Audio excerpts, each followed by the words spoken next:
Hello అండి, welcome to my channel. ఈరోజు video వచ్చేసి మంచి స్నాక్స్తో మీ ముందుకు వచ్చానండి. మధ్యాహ్నం స్నాక్స్ చాలా టేస్టీగా ఉంటాయి.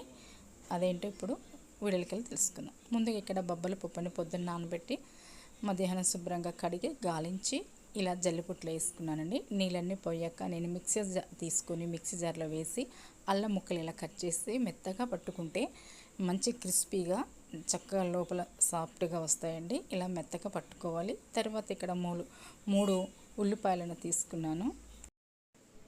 ఇలా సన్నగా తరిగిన 3 ఉల్లిపాయలను ఇలా సన్నగా కట్ చేసుకొని తర్వాత పచ్చిమిర్చి వేసానండి. పచ్చిమిర్చి వేస్తే చక్కగా మధ్య మధ్యలో కారంగా చాలా చాలా టేస్టీగా ఉంటాయండి. ఇక్కడ మూడు వేసాను.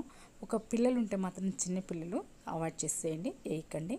కొత్తిమీర కరివేపాకులా కూడా సన్నగా కట్ చేసి మనం ఈ బొబ్బల పిండిలు వేసుకుంటే అసలు తినేటప్పుడు దాని ఫ్లేవర్ భలేగా ఉంటుందండి. అసలు చాలా బాగుంటుందన్నమాట. ఉల్లిపాయలు, పచ్చిమిర్చి, పుదీనా, కరివేపాకు ఇలా సన్నగా కట్ చేసింది ఇలా మొత్తం వేసుకొని కలుపుకోవాలి. అయితే ఇక్కడ తగినంత సాల్ట్ వేసుకోవాలండి. ఉప్పుకు అంటే మనం చూసుకోవాలి, కరెక్ట్ సరిపోతే చాలా బాగుంటుంది అనమాట. ఇక్కడ 2 స్పూన్లు జీలకర్ర కూడా వేసానండి. నేను ఇక్కడ సాల్ట్ సరిపోయిందో లేదో ఒక్కసారి మనం చూస్తే తెలుస్తుంది అనమాట. తగినంత సాల్ట్ వేస్తేనే ఈ గారెలకి చక్కగా రుచి అనేది బాగా వస్తుంది, చాలా టేస్టీగా ఉంటాయి. ఒకసారి ఉప్పుని సరిపడి చూసుకోండి తప్పనిసరిగా.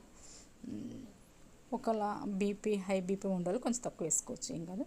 ఇలా వేసుకున్న దాన్ని మొత్తం కలుపుకోవాలన్నమాట. ఇంకో గిన్నెలోకి నేను ట్రాన్స్ఫర్ చేసుకుంటాను, ఎందుకంటే కొంచెం కలపడానికి కూడా వీలు లేదనమాట. ఇప్పుడు పుదీనా కూడా వేసాను. పుదీనా కూడా వేసి వేరే గిన్నెలో ట్రాన్స్ఫర్ చేసుకుంటున్నాను.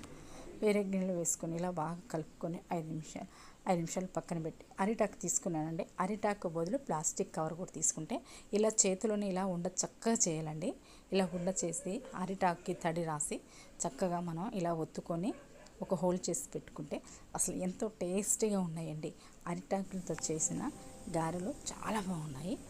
ఒకసారి మీరు ఇలా ట్రై చేయండి. ఇంత పెద్దగా చాలా బాగున్నాయండి. పిల్లలకి మధ్యాహ్నం స్నాక్స్ పెట్టి చాలా ఇష్టంగా తింటారు. అంత హెల్త్కి కూడా మంచిగా పడుతుంది. బొబ్బర్లు హెల్త్కి కూడా మంచిగా అనమాట. అప్పుడప్పుడు పిల్లలకి ఇలా చేసుకుంటే ఇలా దోరగా కాకుండా కొంచెం కాల్చుకుంటే బాగుంటుంది లోపల. ఎందుకంటే లోపల పచ్చిగా ఉండకుండా ఉండాలంటే కొంచెం కాల్చుకుంటే పైన క్రిస్పీగా లోపల సాఫ్ట్గా ఉంటాయి అనమాట. ఇలా అయిపోయిన తర్వాత ఒక ప్లేట్లో తీసుకొని అందుకే మటన్, చికెన్లో కానీ నేను ఎక్కువ వెల్లిపాయ కారానికి, కరివేపాకు కారానికి ప్రిఫరెన్స్ ఇస్తానండి. ఇలాంటి వాటికి నచ్చితే లైక్ చేయండి. Thank you for watching.